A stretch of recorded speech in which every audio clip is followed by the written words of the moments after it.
اعوذ باللہ من الشیطان الرجیم بسم اللہ الرحمن الرحیم الیوم اکملت لکم دینکم واتممت علیکم نعمتی ورضیت لکم الاسلام دینا اللہم سبحانک لا علم لنا الا ما علمتنا انک انت العلیم الحکیم مولا یا صلی وسلم دائما ابدا علی حبیبک من زانت بہ الوصول۔ ارشاد باری تعالی ہے الیوم اکملت لکم دینکم، آج تمہارے لیے تمہارا دین مکمل کر دیا گیا۔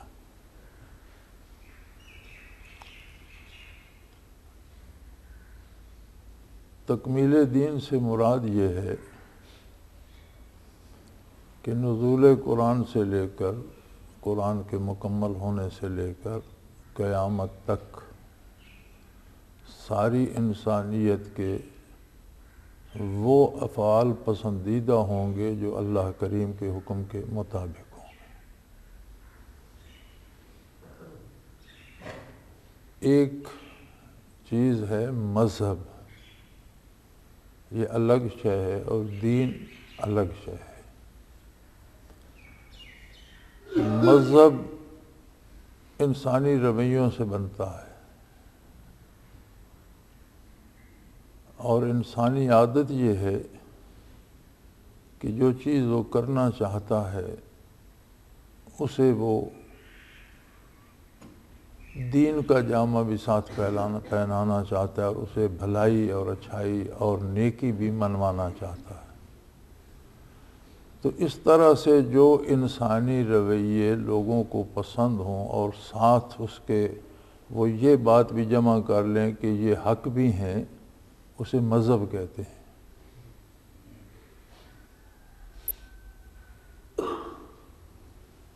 لیکن دین وہ ہوگا جو انسانی رویوں سے نہیں، احکام الہی سے ترتیب پاتا ہے اور انسانی رویوں کو صحیح سمت عطا کرتا ہے۔ لہذا دین برحق ہمیشہ ایک ہی رہا اور ایک ہی رہے گا، اس میں کسی قسم کے شبہ کی کوئی گنجائش نہیں ہے، کیونکہ دین خبر ہے بنیادی طور پر اللہ کی ذات کے بارے، اللہ کی صفات کے بارے، آخرت کے بارے، نبوت کے بارے، ملائکہ کے بارے، برزخ کے بارے، حساب و کتاب کے بارے، جنت و جہنم کے بارے، یہ ساری خبر ہے۔ تو اگر خبروں میں اختلاف ہو تو دو خبریں بیک وقت صحیح نہیں ہوتی، صحیح ایک ہی ہوتی ہے۔ لہذا دین ایک ہی ہے اور ایک ہی رہے گا۔ عہد حاضرہ میں مغرب کو یہ شکایت ہے کہ مسلمانوں نے حقانیت پر یا سچائی پر اجارت داری بنا لی ہے۔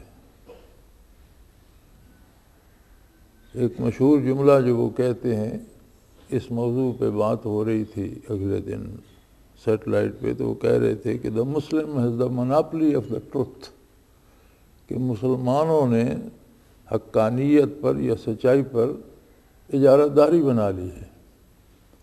مناپلی یا اجارہ داری کوئی اچھا لفظ نہیں ہے۔ اجارہ داری سے مراد یہ ہوتا ہے کہ کوئی ایسی چیز جس میں دوسرے لوگوں کا حق بھی ہو، لیکن کوئی ایک زبردست سب پہ قبضہ کر کے بیٹھ جائے اور دوسروں کو اس کا حق نہ دے، اسے اجارہ داری کہتے ہیں۔ اسلام جو ہے یہ اجارہ داری نہیں ہے، بلکہ یہ حقیقی سچائی ہے۔ It's the ultimate truth. اور سچائی ہمیشہ ایک ہی ہوتی ہے، اس کی قسمیں نہیں ہوتی، اس میں عدد نہیں ہوتے۔ اب دین برحق جب اللہ کریم نے عطا فرمایا تو کیا دین صرف عبادات کا نام ہے، یا دین میں عبادات کا مقام کیا ہے اور تہذیب و معاشرت کا مقام کیا ہے؟ کیا دین الگ ہے، صرف عبادات کا اور عقائد کا مجموعہ ہے، اور تہذیب کوئی الگ چیز ہے، اگر ایسا ہوتا تو دین مکمل نہ ہوتا، کیونکہ انسانی زندگی جو ہے در حقیقت وہ تہذیب سے ہی اور معاشرت سے ہی عبارت ہے۔ تکمیل دین کا مقصد یہ ہے کہ عقیدے سے لے کر کردار تک ہر شعبہ حیات کو مکمل کر دیا گیا۔ لہذا مسلمان کی تہذیب بھی اسلامی احکام کے مطابق ہوگی۔ عبادات کا بہت بڑا مقام ہے عقائد کے بعد، اور عبادات میں فرائض ہیں جن سے فرار ممکن ہی نہیں، جو لازمی ہیں، لیکن ساری عبادات کا حاصل کیا ہے؟ بتایا تو ہمیں یہ جاتا ہے کہ عبادات سے ثواب ہوگا، روزہ رکھیں گے ثواب ہوگا، نماز پڑھیں گے ثواب ہوگا، حج کریں گے ثواب ہوگا۔ یہ نہیں بتایا جاتا کہ ثواب کیا ہے۔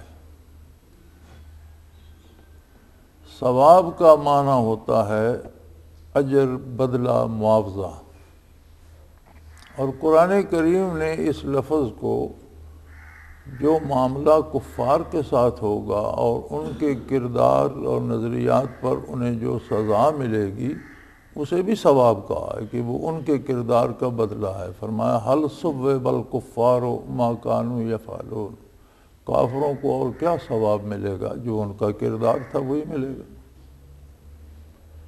تو فی نفس ہی ثواب محض بدلے کا نام ہے۔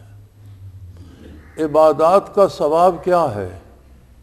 ہر عبادت کا ثواب یہ ہے کہ بندے کا تعلق اللہ سے مضبوط ہو جاتا ہے، اور وہ تعلق اسے اطاعت الہی میں مدد کرتا ہے اور نافرمانی سے روکنے کا سبب بنتا ہے۔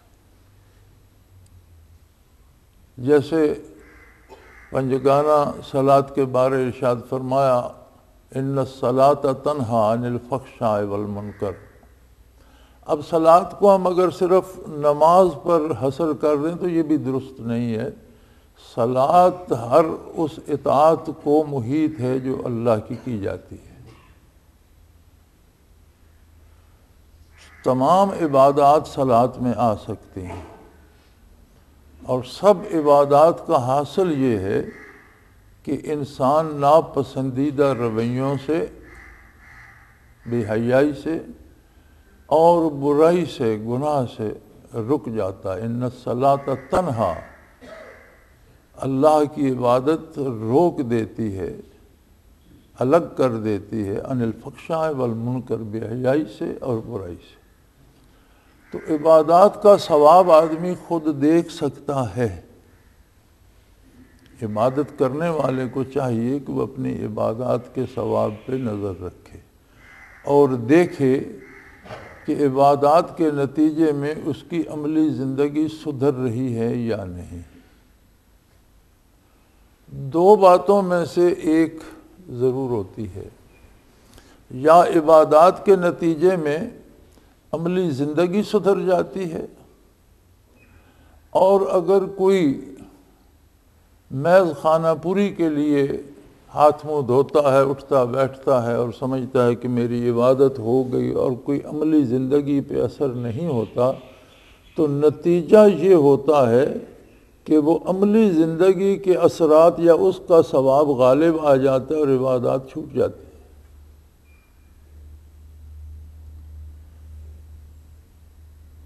میرے خیال میں احباب کو تو تجربہ ہوگا کہ کتنے لوگ آپ کے ساتھ ہم سفر ہوئے، ہمارے ساتھ کتنے لوگ رہے، کتنے لوگوں نے برسوں کوشش کی، ذکر اذکار کیے، راتوں کو بیدار رہے۔ یہ جاڑے کی راتیں جو آپ کاٹ رہے ہیں بہت سے لوگوں نے کاٹی ہیں،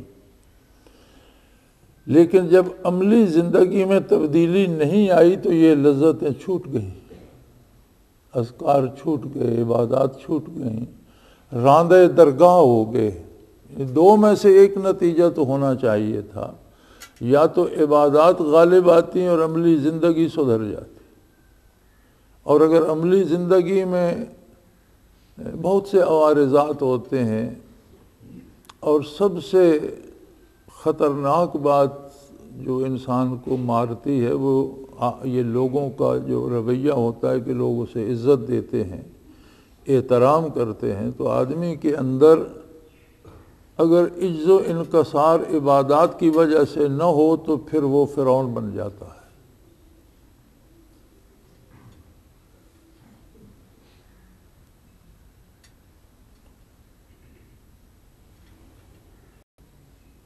اور فرعونیت جب آتی ہے اس کے الگ مدارج ہوتے ہیں، کوئی چھوٹا کوئی بڑا، لیکن آپ فرعونیت ہی جاتی ہے، تکبر آ جاتا ہے، اپنے آپ کو بہت کچھ سمجھنے لگتا ہے۔ جب ایسی بات ہوتی ہے تو پھر عبادات، پہلے لذت عبادت جاتی ہے، پھر عبادات چلی جاتی ہیں، پھر دکھاوے کے لیے اگر کچھ کرتا بھی رہے تو دکھاوا رہ جاتا ہے، عبادت نہیں رہتی۔ تو بنیادی طور پر اس بات پہ نگاہ رکھنی چاہیے، بلکہ یہاں تک نگاہ ہونی چاہیے کہ کل میری مزاج کا، میری طبیعت کا کیا حال تھا، اور پھر مجھے ایک رات کا اجتماع نصیب ہوا اور 3-4 دفعہ ذکر کرنے کی سعادت نصیب ہوئی، نمازیں احباب کے ساتھ نصیب ہوئیں، تو اس سب سے مجھ میں کیا مثبت تبدیلی آئی ہے۔ کچھ غلطیاں، کچھ کوتاہیاں جو تھیں ان سے میری جان چھوٹی، کچھ بہتری کی طرف میں مزید رواں ہوا، کچھ ذوق عبادت اور بڑھا، کچھ قرب الہی کی تمنا اور بڑھی، کچھ درد دل پایا ہے میں نے کسی حد تک۔ یہ تجزیہ کرتے رہنا چاہیے۔ ہمارے ہاں رواج یہ ہو گیا ہے کہ ہم نے انگریز کی غلامی میں جو 150 برس کاٹا تھا، اس نے ہماری رگوں میں خوئے غلامی پیوست کر دی ہے۔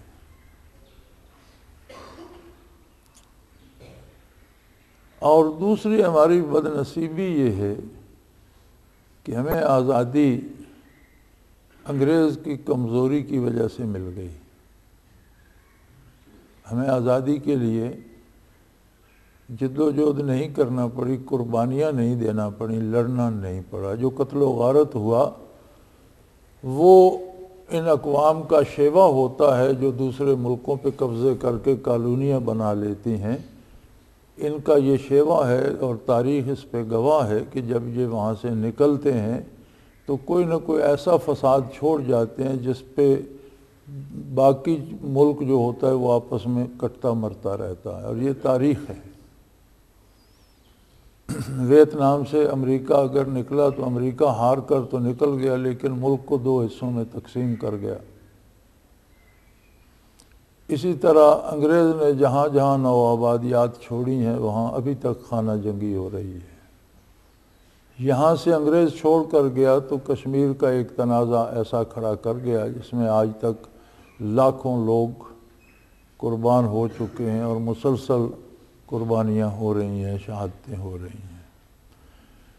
تقسیم ملک میں ایسا طریقہ اس نے اختیار کیا کہ ہندو مسلم فسادات ہوئے اور لاکھوں لوگ تہتے ہو گئے، اور قتل و غارت ہوئی، اور لوگوں کی عزتیں لٹیں، گھر لٹے، شہروں کے شہر کھنڈر ہو گئے۔ یہ ان اقوام کا شیوا ہوتا ہے۔ اگر ہم بزور بازو آزاد ہوتے، بزور شمشیر آزاد ہوتے، اور انگریز کو دھکیل کر سمندر میں پھینکتے اور اس کی لاشیں گلیوں میں سڑ رہی ہوتی اور سڑکوں پہ پڑی ہوتی تو ہمیں آزادی کی قیمت ہوتی۔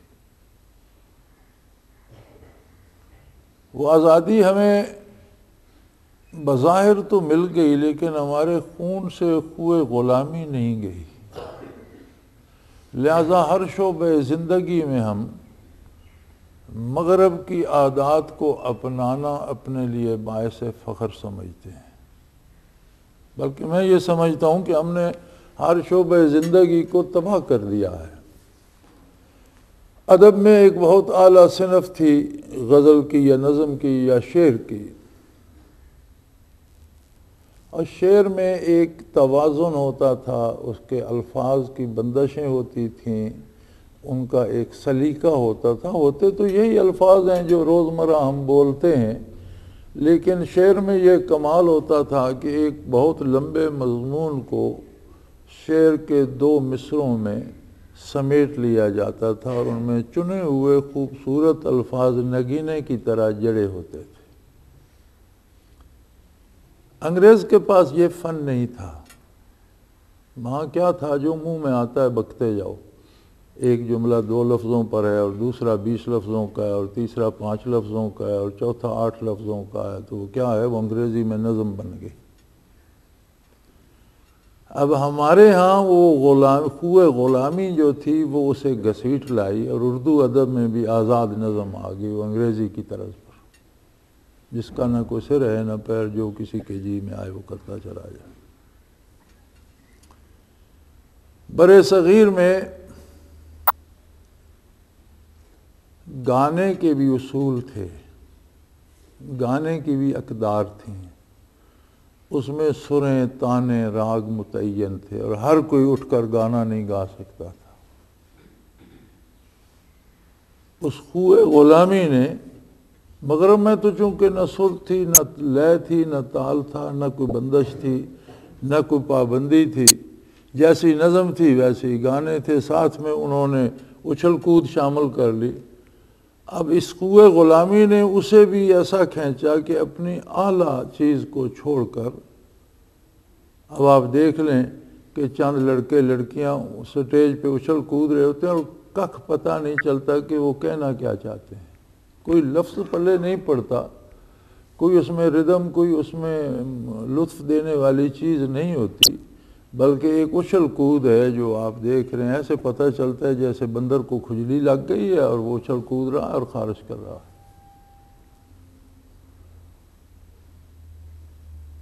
پھر وہ بڑے طریقے اور سلیقے سے کام کرتے ہیں۔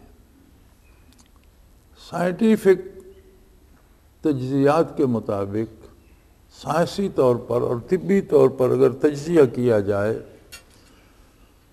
تو افیون اور چرس دوسرے اور تیسرے درجے پر آتی ہیں، چرس تیسرے درجے پر آتی ہے، افیون دوسرے درجے پر آتی ہے، اور انسانی معاشرے اور صحت دونوں میں خرابی پیدا کرنے میں شراب پہلے درجے پر آتی ہے۔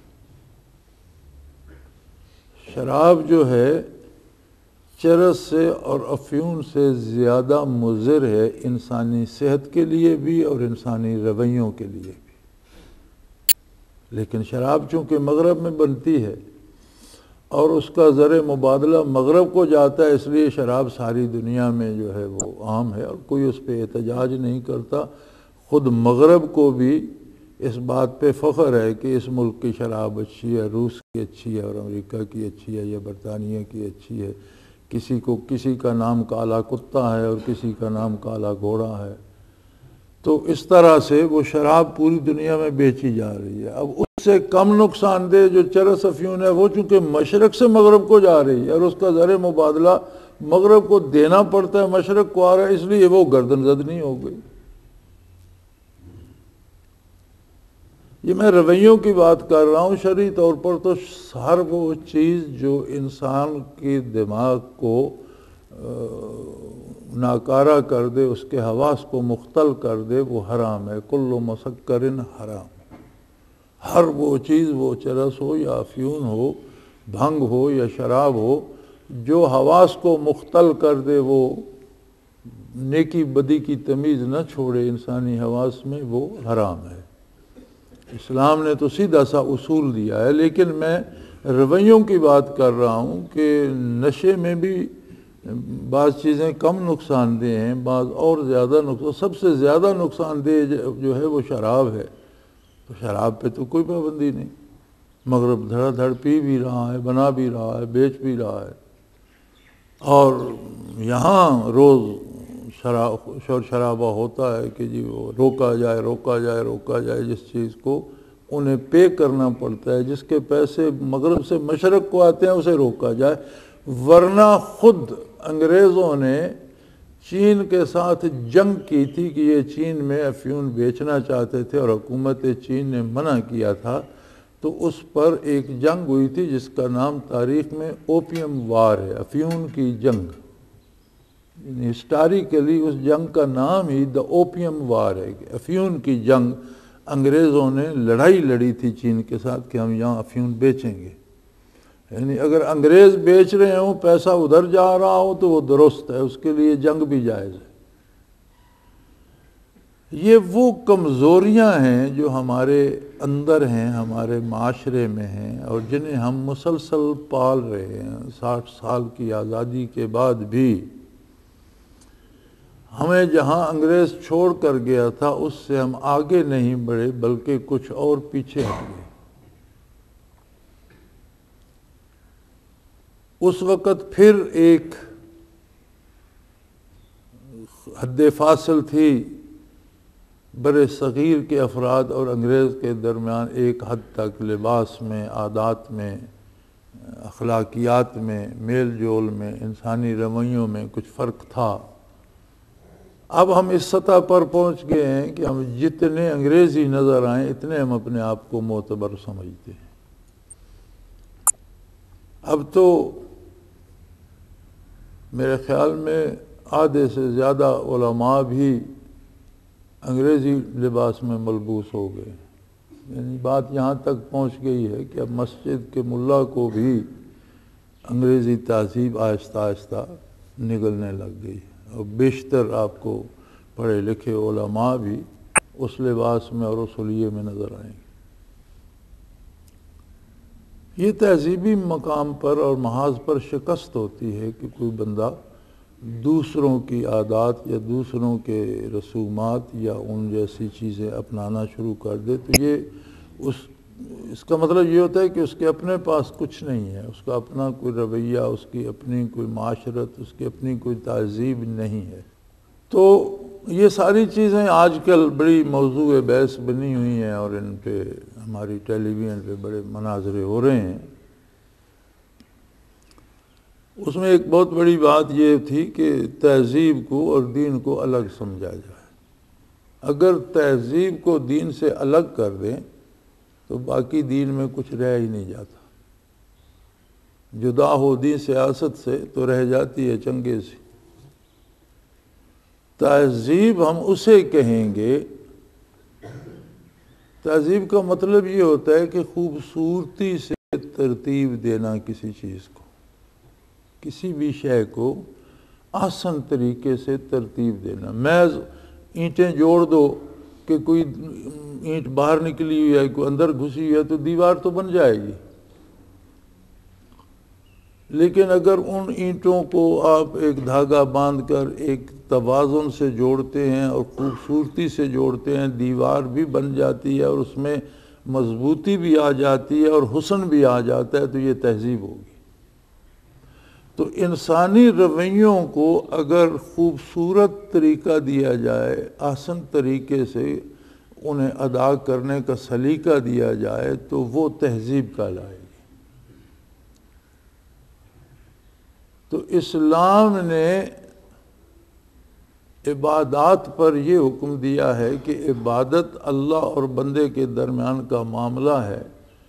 اللہ جب چاہے اپنے سارے حقوق معاف کر دے، وہ قادر ہے۔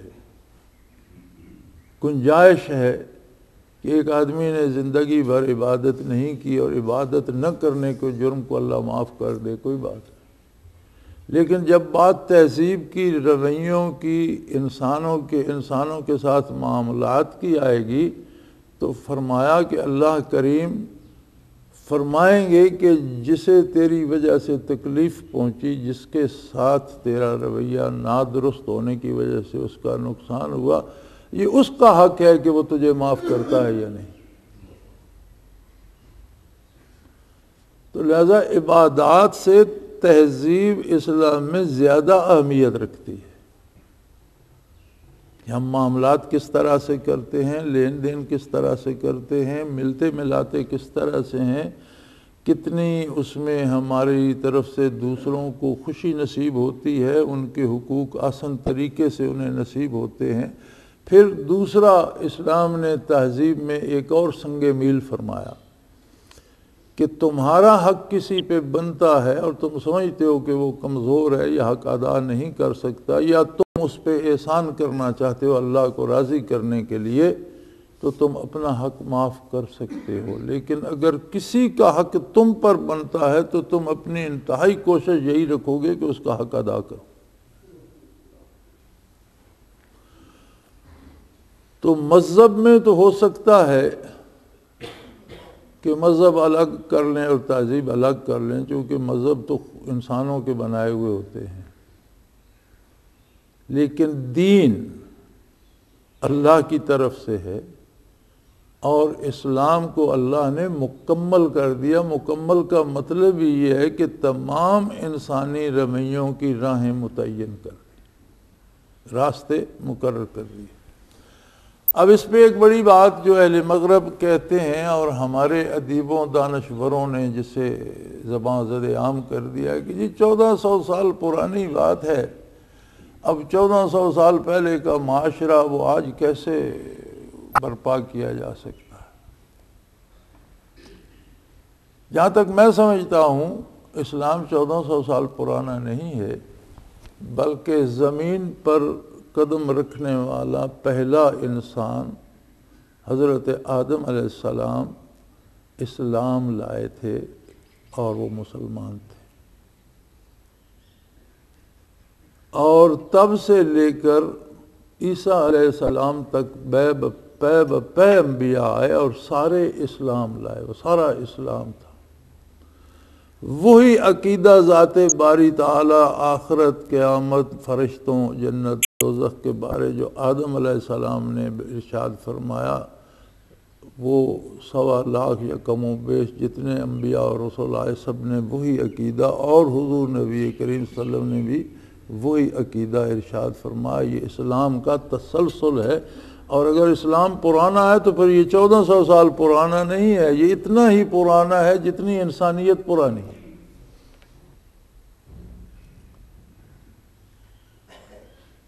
ہاں، مختلف ادیان میں احکام تبدیل ہوتے رہے، انسانی شعور جو بلوغت کو پہنچا، انسانی آبادیاں جو پھیلتی رہیں، اقوام اور اوطان وجود میں آتے رہے، تو وہاں کی آب و ہوا، موسموں، انسانوں کے مزاج کے اعتبار سے احکام میں وقتاً فوقتاً تبدیلیاں ہوتی رہیں، لیکن عقائد میں کبھی کوئی تبدیلی نہیں آئی، تاکہ وہ وقت آ گیا کہ جب انسانیت اپنے کمال کو، اپنے بلوغ کو پہنچی، تو اللہ نے اپنا آخری رسول مبعوث فرمایا صلی اللہ علیہ وسلم، جس نے نبوت کو مکمل کر دیا اور ایسا دین دیا کہ جس کے بعد کسی نئے دین کی ضرورت باقی نہ رہی، وہ کتاب دی جس کے بعد کسی نئی کتاب کی ضرورت باقی نہ رہی، اور اسی کو ختم نبوت کہتے ہیں۔ یہ نہیں کہ نبوت ختم ہو گئی، نبوت مکمل ہو گئی۔ ختم سے مراد یہ ہے کہ نبوت کی جو عمارت تھی وہ اپنی تکمیل کو پہنچی، اور نبی کریم کا ارشاد بھی ہے، ایک حدیث پاک کا مفہوم بھی یہ ہے کہ نبوت کو اب اگر آپ ایک عمارت، خوبصورت عمارت کی طرز پر دیکھیں تو اس میں ایک اینٹ کی کمی نظر آتی تھی، اور میں وہ اینٹ ہوں، میری ذات وہ اینٹ ہے جس نے اس عمارت کو مکمل کر دیا۔ تو ختم نبوت سے مراد یہ ہے کہ کسی نئے نبی کی گنجائش ہی باقی نہ رہی۔ اس لیے علماء حق کا ارشاد ہے کہ کوئی اگر حضور صلی اللہ علیہ وسلم کے بعد نبوت کا دعویٰ کرتا ہے تو دوسرا اس سے دلیل مانگتا ہے کہ تمہاری نبوت کی دلیل کیا ہے، تو وہ دلیل مانگنے والا بھی کافر ہے۔ نبوت کے دعوے والا تو کافر ہے ہی، جو اس سے دلیل طلب کرتا ہے وہ بھی کافر ہے، کہ اس کا بھی ابھی اس میں بھی وہ تذبذب ہے کہ شاید کچھ دلائل اگر اس کے پاس ہوں تو یہ نبی ہو سکتا ہے۔ ختم نبوت ایمان کا ایسا حصہ ہے کہ جس میں ذرا سا شک آئے تو سارا ایمان مشکوک ہو جاتا ہے۔ تو ختم نبوت اسی بات کی دلیل ہے کہ تہذیب ہو یا معاشرت، معیشت ہو یا صلح اور جنگ، لین دین ہو یا سیاست، یہ ساری چیزیں مکمل ہو چکی، ان کے اصول و قواعد و ضوابط بن چکے۔ اب ان شرعی حدود کے اندر ان میں کوئی تبدیلی آتی ہے تو وہ درست ہے، اور تبدیلی آتی ہے ہمیشہ ذرائع میں، وسائل میں۔ کیا 1400 سال پہلے انسان کو بھوک لگتی تھی؟ اب نہیں لگتی۔ 1400 سال پہلے اسے لباس چاہیے تھا، آج نہیں چاہیے۔ 1400 سال پہلے وہ سفر کرتا تھا، آج نہیں کرتا۔ 1400 سال پہلے اسے گھر چاہیے تھا، آج نہیں چاہیے۔ 1400 سال پہلے اسے نیند کی ضرورت تھی، آج نہیں ہے۔ 1400 سال پہلے بیمار ہوتا تھا، علاج کرتا تھا، آج وہ بیمار اور علاج نہیں۔ کون سی چیز بدل گئی ہے؟ 1400 سال پہلے جن باتوں پہ جنگ ہوتی تھی، آج بھی انہی باتوں پہ لڑائیاں ہوتی، کچھ بھی نہیں بدلا۔ ہاں، وہ جو ضرورتیں آتی تھیں بھوک کی، لباس کی، مکان کی یا صلح جنگ کی، انہیں پورا کرنے کے طریقے 1400 سال پہلے مختلف تھے، آج مختلف۔ 1400 سال پہلے لوگ پیدل حج پہ جاتے تھے، گھوڑوں پہ حج پہ جاتے تھے، آج ہوائی جہاز پہ جاتے ہیں۔ اس پہ اسلام نے تو کوئی قدغن نہیں لگائی، وسائل پہ تو کوئی قدغن نہیں ہے۔ 1400 سال پہلے مٹی کے کچے گھر بنا لیتے تھے، آج آپ بنگلہ اور کوٹھی بنا لیتے ہیں۔ اسلام نے منع نہیں کہ وسائل سے نہیں روکا۔ اگر قدغن لگائیے تو اس بات پر کہ 1400 سال پہلے بھی دوسرے کا پتھر چوری یا زبردستی لے کر اپنا گھر نہ بناؤ، اور آج بھی اسی پہ قدغن ہے کہ دوسرے کے وسائل اور ذرائع چوری یا ناجائز طریقے سے حاصل نہ کرو۔ جائز وسائل سے اور حلال طریقے سے وسائل جمع کرو، اور اچھا کھاؤ، اچھا پہنو، اچھا گھر بناؤ، اچھی گاڑی رکھو۔ اس میں کوئی بات پرانی نہیں ہے، اس لیے کہ یہ وہ دین ہے جو ساری انسانیت کے لیے اور سارے زمانوں کے لیے ہے۔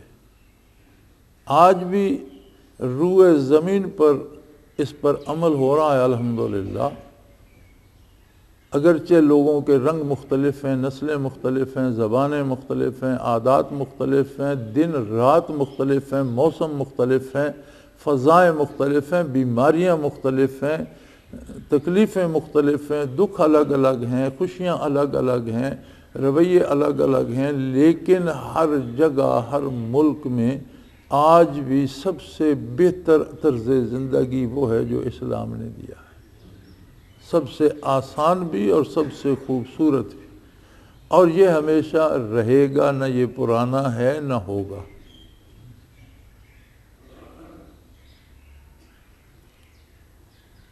چودہ صدیوں کی تو بات ہی نہیں، یہ تو ساری انسانی تاریخ کی بات ہے، اور یہ کمال ہے اسلام کا، اور یہ معجزہ ہے نبی کریم صلی اللہ علیہ وسلم کا کلام الہی۔ بہت بڑا معجزہ یہ ہے کہ آپ نے اللہ کا کلام بندوں تک پہنچایا، اور اس کلام میں یہ معجزہ موجود ہے کہ 14 صدیاں بڑا لمبا زمانہ ہوتا ہے، اور زمانے کی گردش بے شمار نقوش کو مٹا دیتی ہے۔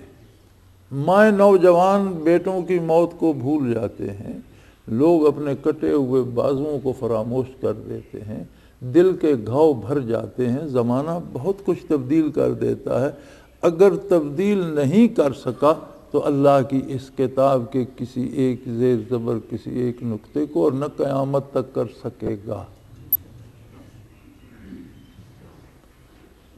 لہذا اسلام کے سارے اصول ناقابل تبدیل ہیں۔ ہاں، اسلام میں وسعت نظر ہے، اور اس نے حدود متعین کر دی ہیں، اور انہیں سمجھنے کے لیے ایک آسان سا قاعدہ ہے کہ جہاں دوسرے کے حقوق میں مداخلت نہ ہو وہاں تک آپ کا حق ہے،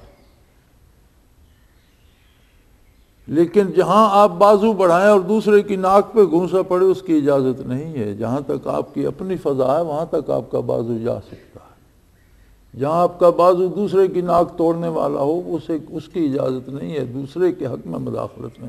بڑا سادہ سا اصول ہے اسلام کا کہ ناجائز ذرائع استعمال نہ کریں، اور جائز ذرائع سے زندگی کی ساری سہولتیں حاصل کریں، بلکہ جائز وسائل کو اختیار کرنا اور ان کے لیے محنت کرنا اسلام نے فرض قرار دیا ہے، اور اسی طرح عبادت ہے جس طرح نماز روزہ عبادت ہے، اور اسی طرح اس کا اجر ہے جس طرح نماز روزہ کا اجر۔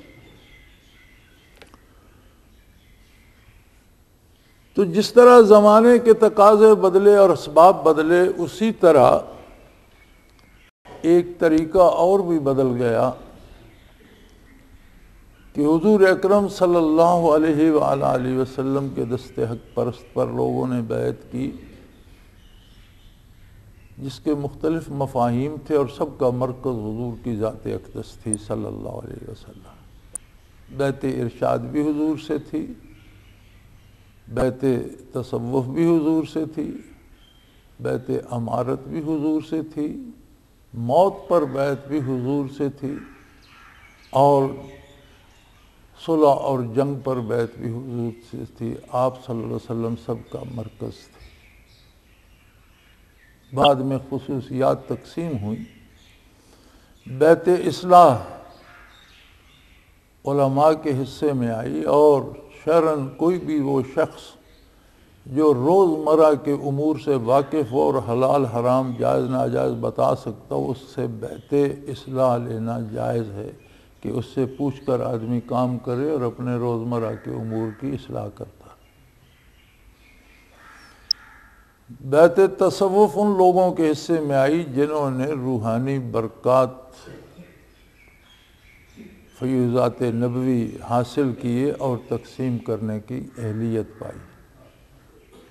بیعت امارت ان لوگوں کے حصے میں آئی جو ملکی امور کی جسے سیاسیات کہتے ہیں، ملکی امور کی ساخت برداشت اور ان کے کرنے نہ کرنے کے امور سے مہارت رکھتے ہیں یا واقفیت رکھتے ہیں، ان کے حصے میں آئے۔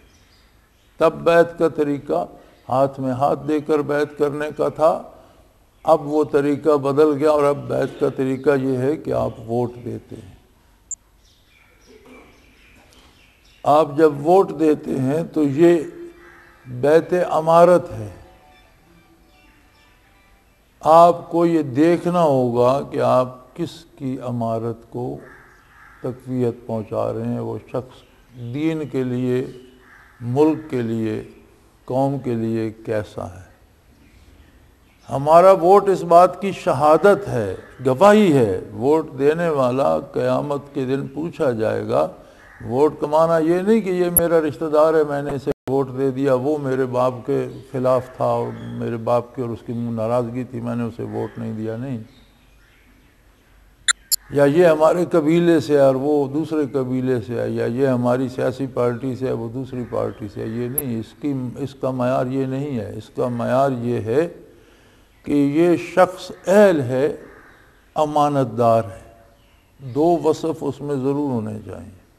امین ہے، بددیانتی نہیں کرے گا، اور کام کی اہلیت رکھتا ہے۔ امانت دار بھی ہو اور آپ اسے ڈرائیونگ نہیں آتی تو آپ اسے سٹیئرنگ پہ بٹھا دیں تو امانت کس کام آئے گی؟ تو پورے قوم اور پورے ملک کی گاڑی کو چلانے کے لیے ایک شخص کو آپ منتخب کرتے ہیں اور اس پر اعتماد کا اظہار کرتے ہیں، اور اسے چلانا آتا نہیں۔ اس کا مطلب ہے پوری قوم کو وہ زخمی کرے گا، گرا دے گا، ذلیل و رسوا کر دے گا۔ تو یہ جو ہم ووٹ دیتے ہیں یہ بھی مرور زمانہ کے ساتھ اس کے طریقے بدل گئے، حقیقت نہیں بدلی، اصل بات وہی ہے۔ اس وقت بھی معاشرے کو نظم کی ضرورت ہوتی تھی، اور اس وقت بھی امراء اور خلفاء منتخب کیے گئے اور ووٹ دیے گئے، بیعت کی گئی۔ خلیفۃ الرسول سیدنا ابو بکر صدیق رضی اللہ عنہ کی بھی، اور سیدنا فاروق اعظم، حضرت عثمان، حضرت علی رضوان اللہ علیہم اجمعین کی، اور تب سے ہمیشہ یہ طریقہ رہا۔ اب وہ بیعت کرنے کا ذریعہ یا وسیلہ یا جو انداز تھا وہ بدل گیا کہ ہر بندہ وہاں جا کر نہیں کر سکتا، تو جہاں بیٹھا ہے وہاں سے وہ اپنی رائے لکھ کر دے دے یا ووٹ ڈال دے۔ یہ میں اس لیے عرض کر رہا ہوں کہ پھر سے الیکشن کا چرچا ہے۔ اب یہ جانے اللہ ہوگا کیا، یہ تو اللہ کو معلوم ہے، کل کیا ہوگا یہ تو وہ جانتا ہے۔ الیکشن ہوگا نہیں ہوگا، تبدیلی الیکشن سے آئے گی، یہ تبدیلی جیسے پہلے زبردستی آ جاتی ہے، اسی طرح ملیریا کی طرح زبردستی بخار کی طرح چڑھ جائے گی، یہ کوئی کسی کو پتہ نہیں ہے۔ جس کا زیادہ اندیشہ ہے وہ یہ ہے کہ یہ بھی اس وائرس کی طرح چھا جائے گی تبدیلی بھی، یہاں چونکہ یہ رواج پڑ گیا ہے کہ تبدیلی صحیح طریقے سے نہ آئے اور ایک اپنے انداز سے آ جائے، ہو سکتا ہے اس طرح کچھ ہو جائے۔ لیکن اگر الیکشن ہوں تو جس طرح عبادات ضروری ہیں اسی طرح اس انتخاب کی تیاری بھی ضروری ہے، اور صرف اپنے آپ کو تیار نہ کریں، ایک حلقہ احباب ہر شخص بنائے، اپنا ایک حلقہ اثر بنائیں، لوگوں کو اس بات پہ آمادہ کریں کہ ہمیشہ ہم دھڑ بندیوں پر، ہمیشہ ہم اپنے ذاتی دوستیوں دشمنیوں پر ووٹ دیتے رہتے ہیں، ایک دفعہ دیانتداری سے بھی دے کر دیکھیں۔ ہمیں شکایت ہوتی ہے حکومتوں سے، حکمرانوں سے، اور ہمیشہ ہم یہ شکوہ کرتے ہیں، لیکن ہم یہ نہیں سوچتے کہ انہیں ووٹ کس نے دیا ہے۔ گھر میں اگر کوئی ایک ایسا جانور پکڑ لاتا ہے جو سارے گھر والوں کو پریشان کرتا ہے تو آپ جانور کو گالیاں نہیں دیتے، جانور کو بھلا برا نہیں کہتے، اس لانے والے کو کہتے ہیں۔ کوئی سانپ پکڑ کے گھر میں لے آتا ہے تو آپ لانے والے کو کہتے ہیں کہ تم نے یہ بلا اپنے گھر میں کیوں رکھ لی، یہ بچوں کو ڈس لے گا، اس سے ہر کوئی ڈر رہا ہے۔ اسی طرح حکومت کو، حکمرانوں کو آپ تانے نہ دیا کریں، انہیں لانے والے ہم ہیں۔ تو پھر اگر حکومت اچھی نہیں ہوتی تو اس کے لعن طعن کے ذمہ دار بھی ہم ہیں۔ پھر اپنے آپ کو لعن طعن کرنی چاہیے کہ میں نے یہ کیا ظلم کیا، ہم نے یہ کیا زیادتی کی، ہم یہ کس کو پکڑ کر لیا۔ ایک اور بیماری ہے ہمارے دیندار طبقے میں کہ ہم اسے دین کی بڑی خدمت سمجھتے ہیں، ہم کہتے ہیں جی ہم نے تو الیکشن میں ہم گئے ہی نہیں، ہم نے ووٹ دیا ہی نہیں۔ آپ کا ووٹ نہ دینا بھی ناپسندیدہ لوگوں کے لیے راستہ کھلا چھوڑ دیتا ہے۔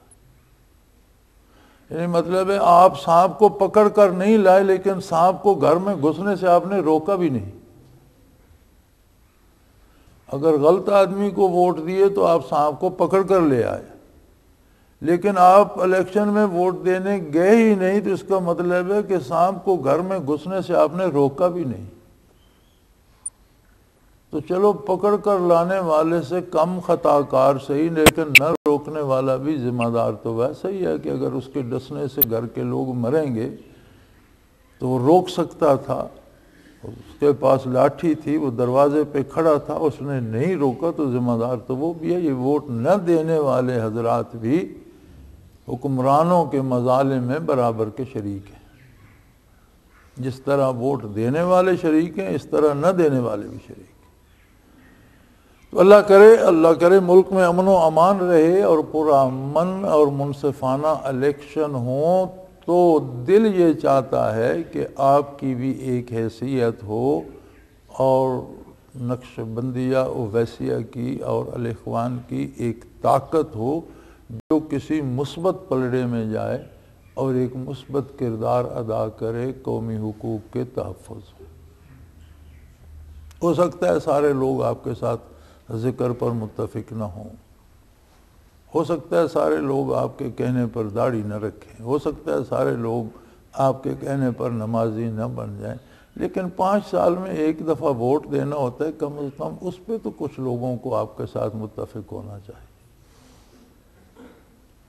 ایک ایسا معاملہ ہے جو کل سب کو پیش آئے گا اور جو ہم سب کو بھگتنا ہوگا، اور تاریخ عالم میں پاکستان کا نام جہاں آئے گا وہاں بین السطور ہم سب کے نام بھی ہوں گے کہ کن لوگوں نے یہ حکومت بنائی، کن لوگوں نے یہ ووٹ دیے، وہ کیسی قوم تھی، وہ کیسا معاشرہ تھا، وہ کس سوچ کے لوگ تھے، انہوں نے کس سوچ پر اور کس انداز فکر پر یہ ووٹ دیے، اور کیسے لوگوں کو لے کر اوپر آ گئے، اور ملک کا کیا عاشر ہو رہا ہے۔ تو پھر ایک ایک قتل ناروا میں، ایک ایک ظلم میں پوری قوم شریک ہوگی، پوری قوم عند اللہ جواب دہ ہوگی، جس میں ہم بھی ہوں گے، آپ بھی ہوں گے۔ تو جس طرح حکومت ووٹ مانگ رہی ہے، سیاسی جماعتیں کوشش کر رہی ہیں، ہر کوئی اپنے اپنے طور پہ لگا ہوا ہے، میرا مشورہ یہ ہے کہ آپ بھی اپنے ارد گرد اپنے ماحول میں ایک مثبت فضا پیدا کریں اور لوگوں کو یہ بات پہنچائیں کہ یہ ووٹ محض طرفداری یا دھڑداری نہیں ہے، یہ ذریعہ ہے انقلاب کا، آپ اس سے مثبت انقلاب بھی لا سکتے ہیں اور منفی قوتوں کو بھی اوپر لا سکتے ہیں۔ بعثت رحمت عالم صلی اللہ علیہ وسلم کا جلسہ انشاءاللہ ایک بار پھر ہمیں نصیب ہو رہا ہے۔ تھوڑا سا فاصلہ رہ گیا، اگر زندگی نے وفا کی اور اللہ کریم نے اتنی مہلت دی تو یہ سعادت اس سال پھر نصیب ہوگی۔ اس کے لیے بھی اپنی تیاری رکھیں، ابھی سے کام شروع کر دیں۔ ہم لوگ ہمیشہ ایک ہفتے میں ساری بھاگ دوڑ مکمل کر لیتے ہیں، اور ایک ہفتے کی محنت جو ثمر لاتی ہے شاید 2-3 مہینوں کی محنت اس سے زیادہ برابر ہونی چاہیے۔ تو ان دونوں امور کی طرف میں آپ کو آج متوجہ کرتا ہوں۔ آج سے اس کام پہ لگ جائیں، اللہ کریم آپ کی محنت قبول فرمائے، ہم سب کے گناہ معاف فرمائے، اس ملک کو تعاوت قائم رکھے اور اس میں اسلام کی حاکمیت اعلیٰ قائم فرمائے، اس میں نیکی کو غلبہ دے، ہمارے گناہ معاف کرے، اور اللہ اسے دشمنوں کی نگاہ بد سے محفوظ رکھے اور اسے وہی عظمت عطا کرے کہ یہ اسلام کی نشاط ثانیہ کا سبب بن جائے اور بنیاد بن جائے۔ وآخر دعوانا ان الحمدللہ رب العالمین۔